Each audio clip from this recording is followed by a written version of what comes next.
their presentation.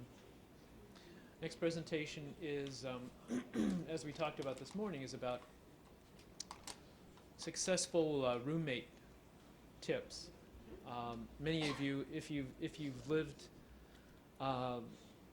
many of you may not have lived anywhere else, but with your family. So this is just a few ideas about how to get along with folks who are not part of the people that may be new to you or strangers to you in a student living situation on or off campus. I think these kind of ideas apply, and I think these two fellows are going to share with us information about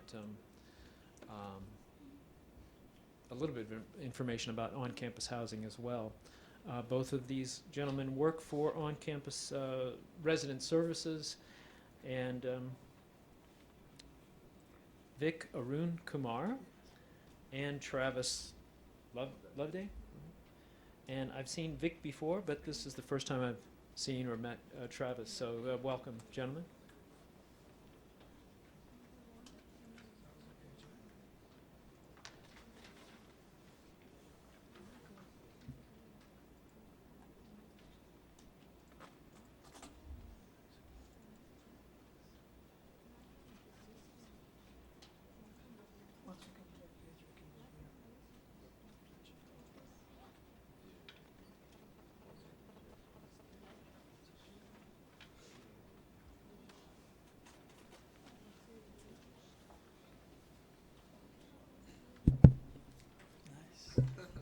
The mic makes you feel all professional.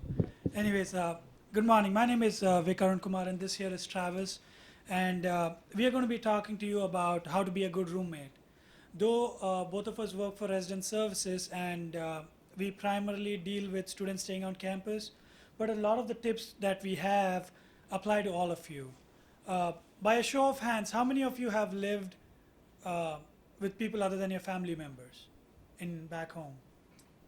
So so the majority of the people, this is their first experience away from home, or this is their first experience staying with people who are non-family members. This is the first time you're staying with people whom probably you've not known before. So for those people who've lived with other people, what do you think are some of the issues which come up when you live with non-family members, when you have a roommate or an apartment mate? Anybody? Well, what do you think some of the issues are, Travis? It's a good thing we made a list. That is true. So what we are going to do is we are going to talk about some of the rights which you have, which we call the Bill of Rights as a roommate, and then we are going to talk about some issues and how to handle those issues. And our list is not comprehensive. We're just trying to cover the main points. But if you have any questions after that, our contact information is there. Plus, Steve has our information, and he could help you get in touch with us.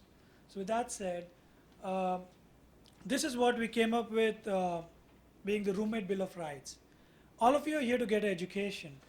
And yes, you do get that in the classroom, but how long are you in the class for? Maybe about 3 hours a day at the most. The majority of the time you're either studying in the library or you're back in your room or your apartment. And that's where it's critical for you to know what your rights are as to what you need so that you can be successful in the classroom. And these are some of the points we came up with. For example, you need to be able to read, to study, and to relax in your own place. The house is not just a place where you sleep. It's a place where you're going to live for the next few years that you're here. It's the place where you might be relaxing, where you might want to study in case the libraries are overcrowded. You need to be able to sleep undisturbed because you need enough sleep so that you can function properly. You need a clean place.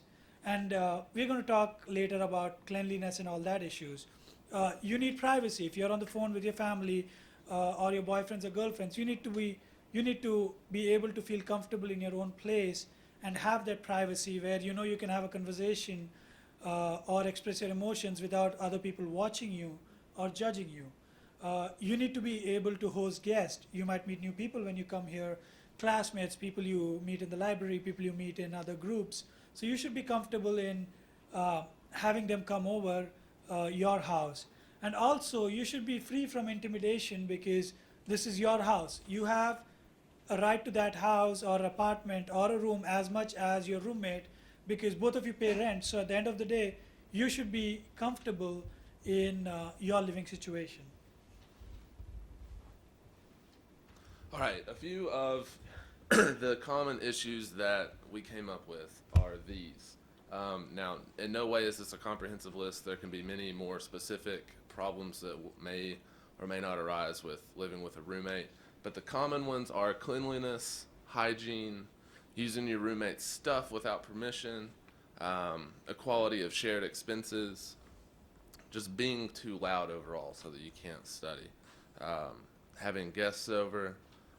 Sometimes that can become a problem if your roommate thinks that the guest is being too loud, obnoxious, or just being rude. And also poor communication between the roommates is also a major problem. Go ahead. So basically what we have here is we believe that you need to be proactive. For example, if you own a car and your brakes are not working properly and you're going on a long trip, what do? Do you just let it slide and then just pray while you're driving that nothing happens? Do you get it fixed after the fact where you're driving on the highway and your brakes are not working so you got to cancel your trip? Or do you get it fixed before going so that you know your trip is comfortable? And that is what is being proactive, is getting it done before so that you kind of anticipate the problem and you can fix it before you start on the trip. So for example, cleanliness. You need to establish what common standards of cleanliness are. For example, take this podium. To a lot of you, it might look clean, but I have a friend who, even if they find a spot on this, they're not going to come here. They're not going to stand close to the podium because for them it's dirty. So every person has a different standard, and it's up to you and your roommates to decide what that standard is. There is some bare minimum standard, as in keeping the dishes clean, like when we go to hygiene, doing laundry frequently, making sure dirty clothes are not around, making sure you clean up yourself. But there are some basic standards.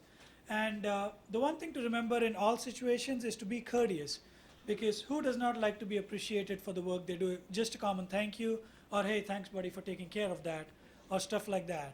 And another thing to take care of is go light on the cologne, because a lot of us think that if you go heavy on the cologne or the perfume, you smell good, but after a while it gets overpowering. So be sensible about what you're doing. All right, some more tips on being proactive.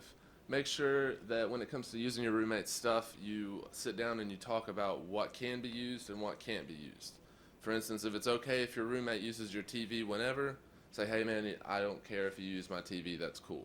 But if you don't want your roommate using your toothpaste, say, hey, this is my toothpaste, please leave it alone. When you do borrow things from your roommate, sometimes you may feel like it wasn't in good a condition when they returned it as when you gave it to them. For instance, let's say your friend borrows your shirt and they go out to dinner and they get a stain on it. And you're like, here's your shirt back. Is that gonna make you mad? Probably, because they got a stain on your shirt, right? You paid money for that. So make sure that, you return things in better condition, or at least as good a condition as when you borrowed them from your roommate. Make sure you thank people too. Saying thank you can go a long way in a lot of things. So if your roommate was nice enough to let you borrow something of theirs, say, hey, I really appreciate you letting me borrow that. Thank you very much. And that'll probably go a lot farther next time you need it or need something else. It's also important to establish who will buy what in your living situation.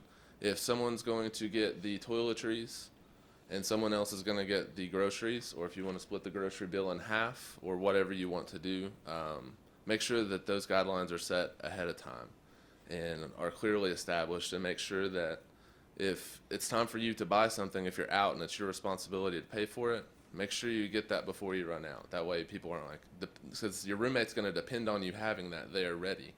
So make sure that it is there available for them. And if you're the last person, say you drink the last soda in the fridge or whatever, and you didn't buy that, it's probably a good thing to just go ahead and buy some more soda. Say, hey, I drank your last Coke.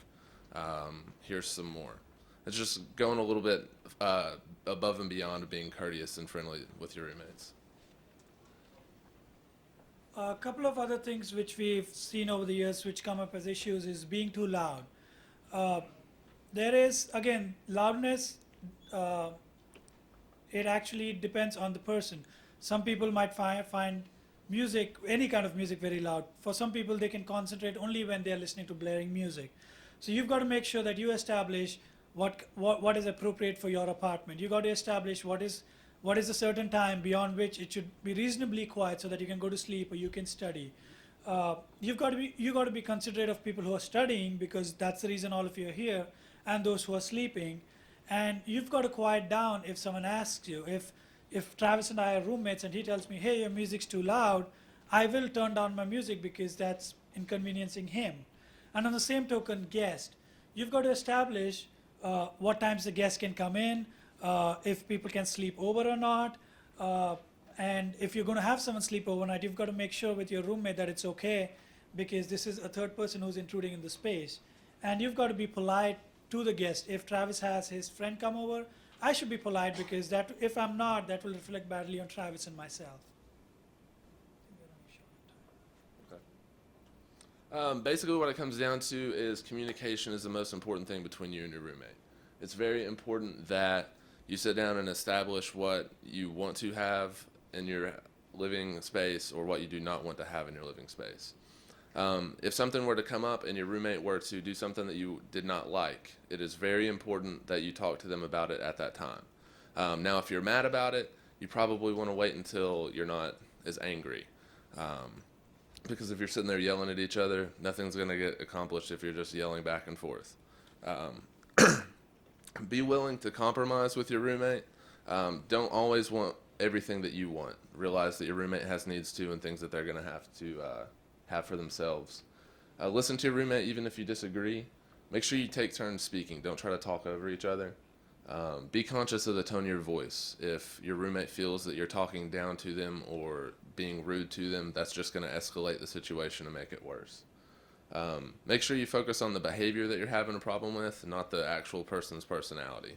There's a difference between what they did and who they are. Make sure you speak face to face. Don't leave notes just around. We got a couple of pictures of some passive aggressive notes that were left by roommates. Face-to-face conversation will always be more effective than trying to leave a note, which it's very hard to determine the tone of a note once it's left, whether it's friendly or not. So what do you do to establish, to have a good relationship? These are some of the tips. A lot of it has been covered before. You have to establish clear expectations up front. You've just come to the country, you've been here, classes are just about to start.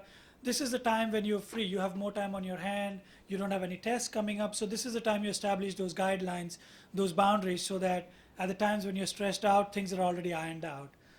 Like Travis said, you've got to communicate. You've got to be honest. You have to respect them. You have to respect the individual. And then remember to say thank you, even if it's occasionally. Okay, here are some things on what not to do when you're living with someone. See these notes right here, the kitchen? Those are notes that were left everywhere. One says, did you remember to cover your food this time? And that's, make sure you clean up your dishes. You don't want to leave those type of notes. That's just going to frustrate your roommate and probably lead to harsher feelings. Do not ignore problems and put them off. Make sure you are proactive about things and you're talking about what you need to talk about in a timely manner. Do not do or say anything that's intentionally meant to anger your roommate. That's just not going to be good for you. Don't speak poorly of your roommate to other people, because once, let's say, that word gets back to your roommate, again, just going to make your whole living situation worse. And make sure that you are not disrespecting and you're not inconsiderate of your roommate and their needs. At this time, we just wanted to show some of the options we have on campus. So if you are not sure of your living situation now and would like something on campus, these are the different options we have. We have residence halls and apartments. Hamilton Hall is right outside the student union, and you can see what the different features they have. It has a lobby and all the furniture is provided, so you don't have to worry about buying anything.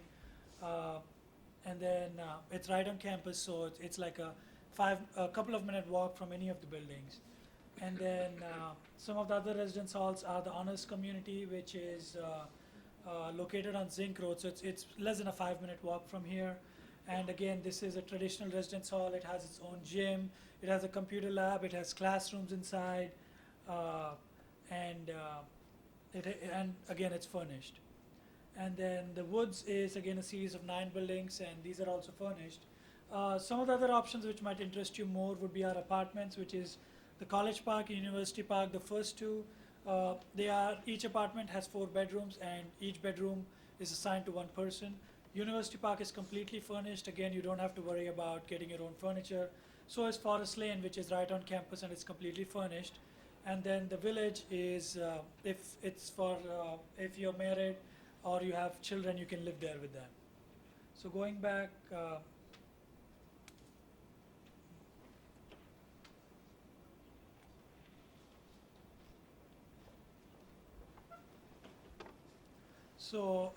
and I think Steve told us that a lot of you are off campus, are living off campus, but if you're not sure of your living situation, if you need somebody there, or you need some policies to be followed, you should come and live on campus, especially for the first couple of years, because you get to know who the people are, you get to increase your friend circle, you get the different experience. And who can help you on campus? On each of our floors, we have a student staff living who's trained, and he or she can help you. They are the ones who organize programs. If you have disputes with your roommates, they take care of that, and stuff like that. Then you have community director, which is Travis, who oversees the RAs, and then community coordinators. I'm a community coordinator, and we oversee the community directors and the other RAs. So this is our contact information. I know we went through things quite fast, but there's a lot more we can say if you have any questions, so feel free to contact us. Our information is also on the housing website, that's wright.edu/housing. Any questions or? All right. Can you flash that Bill of Rights back up again? Sure.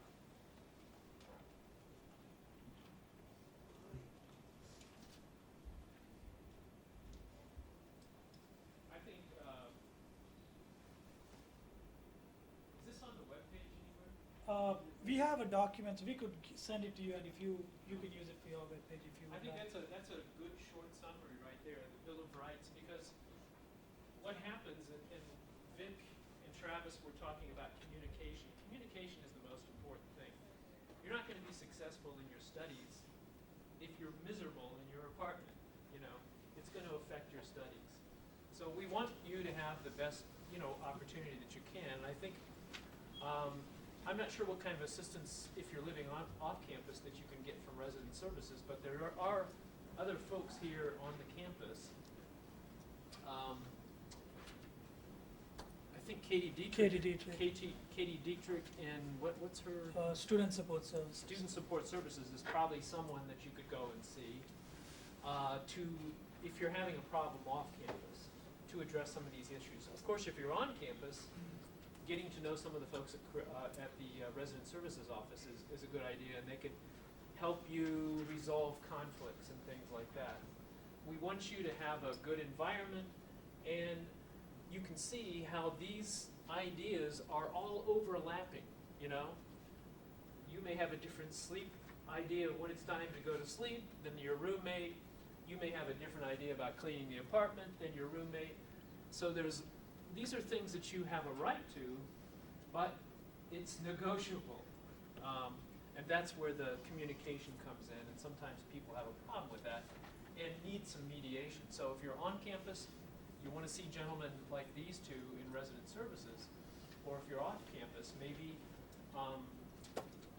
the counseling and wellness program, or Katie Dietrich, what's her activity again? Student support services. Student Support Services, right. So those are some folks here in other offices that could help you out. And like I said, it's very important for your success here that you do have a low stress level when you're at home in your apartment. So it's very important, and that's why we make it part of the orientation. Very good. Any other questions? Any questions? Fellas, thanks very much. That was a problem. great presentation. Thank you. Have a good day.